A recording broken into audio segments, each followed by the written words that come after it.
जय श्री कृष्णा दोस्तों, जो मनुष्य शुद्ध चित्त होकर प्रेम पूर्वक इस पवित्र गीता शास्त्र का पाठ करता है, वह भय और शोक आदि से रहित होकर विष्णु धाम को प्राप्त करता है। देवकीनंदन भगवान श्री कृष्ण का कहा हुआ गीता शास्त्र ही एकमात्र उत्तम शास्त्र है। भगवान देवकीनंदन ही एकमात्र महान देवता है, उनके नाम ही एकमात्र मंत्र है और भगवान की सेवा ही एकमात्र कर्तव्य कर्म है। प्रथम अध्याय, अर्जुन विषाद योग। भगवान श्री कृष्ण ने अर्जुन को निमित्त बनाकर समस्त विश्व को गीता के रूप में जो महान उपदेश दिया है, यह अध्याय उसकी प्रस्तावना रूप है।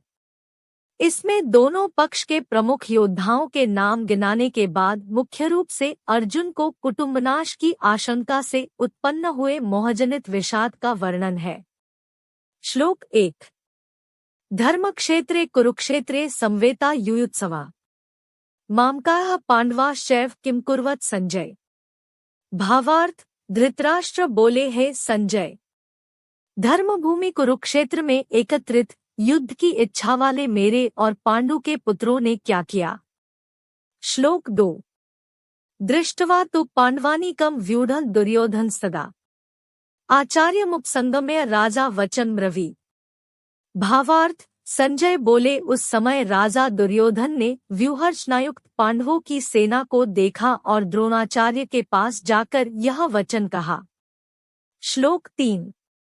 पश्यता पांडुपुत्राणामाचार्य महती चमू व्यूढ़ा द्रुपदपुत्रेण तव शिष्येन धीमता।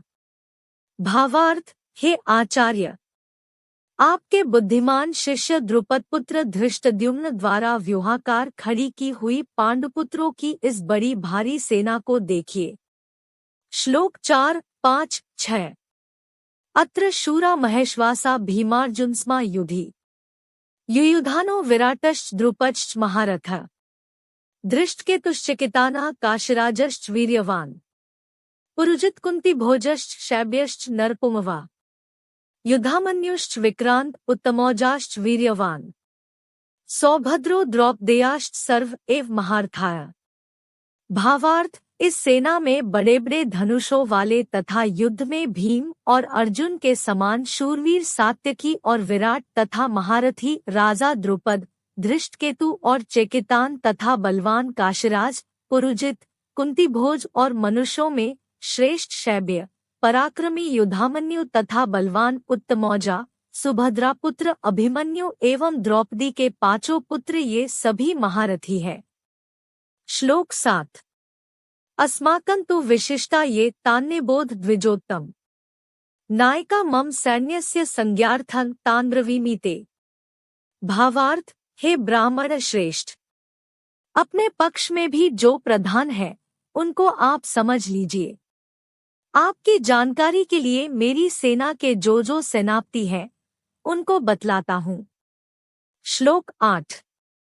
भवान भीष्मश्च कर्णश्च कृपश्च समितिञ्जयः अश्वत्थामा विकर्णश्च सौमदत्तिस्तथैव च। भावार्थ, आप द्रोणाचार्य और पितामह भीष्म तथा कर्ण और संग्रामविजय कृपाचार्य तथा वैसे ही अश्वत्थामा, विकर्ण और सोमदत्त का पुत्र भूरिश्रवा। श्लोक 9।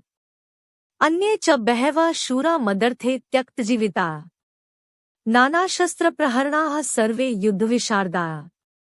भावार्थ, और भी मेरे लिए जीवन की आशा त्याग देने वाले बहुत से शूरवीर अनेक प्रकार के शस्त्रास्त्रों से सुसज्जित और सबके सब युद्ध में चतुर हैं। श्लोक 10। अपर्याप्तम तदस्माकं बलम भीष्माभिरक्षितम् पर्याप्तं त्विद्मेतेषां बलम भीमाभिरक्षितम्।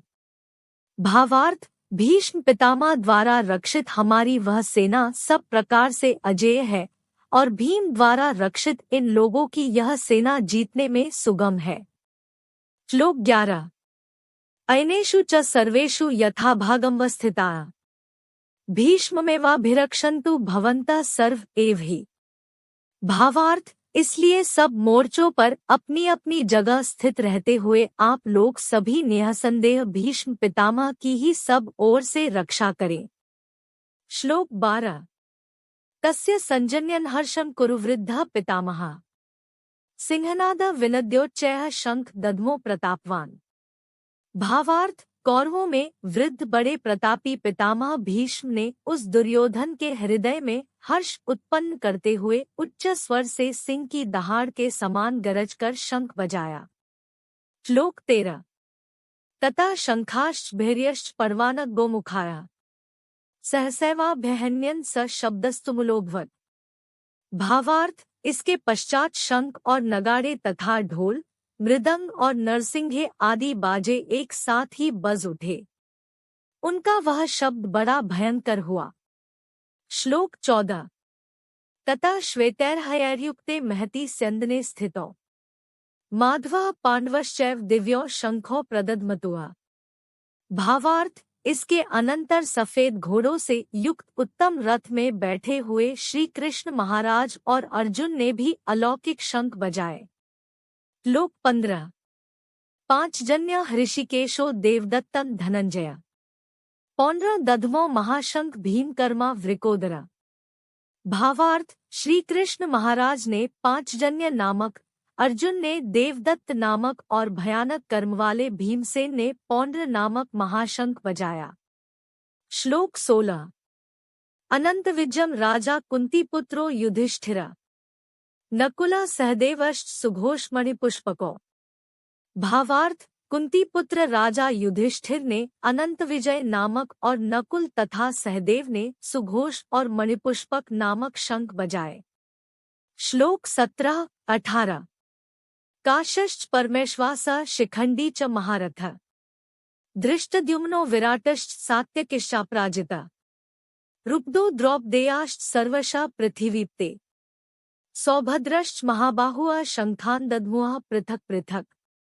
भावार्थ, श्रेष्ठ धनुष वाले काशीराज और महारथी शिखंडी एवं धृष्टद्युम्न तथा राजा विराट और अजेय सात्यकी, राजा द्रुपद एवं द्रौपदी के पांचों पुत्र और बड़ी भुजा वाले सुभद्रा पुत्र अभिमन्यु, इन सभी ने, हे राजन, सब ओर से अलग अलग शंख बजाए। श्लोक 19। सघोषो धार्तराष्ट्राणा हृदयानि व्यदार्यत नभश्च पृथिवी चैव तुमुलो व्यनुनाद्यन। भावार्थ, और उस भयानक शब्द ने आकाश और पृथ्वी को भी गुंजाते हुए धार्तराष्ट्रों के अर्थात आपके पक्षवालों के हृदय विदीर्ण कर दिए। श्लोक 20-21। अथ व्यवस्थितान् दृष्ट्वा धार्तराष्ट्रान् कपिध्वज प्रवृत्ते शस्त्र संपाते धनुरुद्यमे पांडवा ऋषिकेश तदा वाक्यमिद्मा महीप्ते सैन्योरुभयोर्मध्ये रथम स्थापय मेच्युत। भावार्थ, हे राजन, इसके बाद कपिध्वज अर्जुन ने मोर्चा बांधकर डटे हुए धृतराष्ट्र संबंधियों को देखकर उस शस्त्र चलने की तैयारी के समय धनुष उठाकर ऋषिकेश श्री कृष्ण महाराज से यह वचन कहा, है अच्युत, मेरे रथ को दोनों सेनाओं के बीच में खड़ा कीजिए। राधे राधे दोस्तों, अगर आप लोगों को वीडियो अच्छा लगा हो तो सब्सक्राइब कीजिए, लाइक करें। धन्यवाद।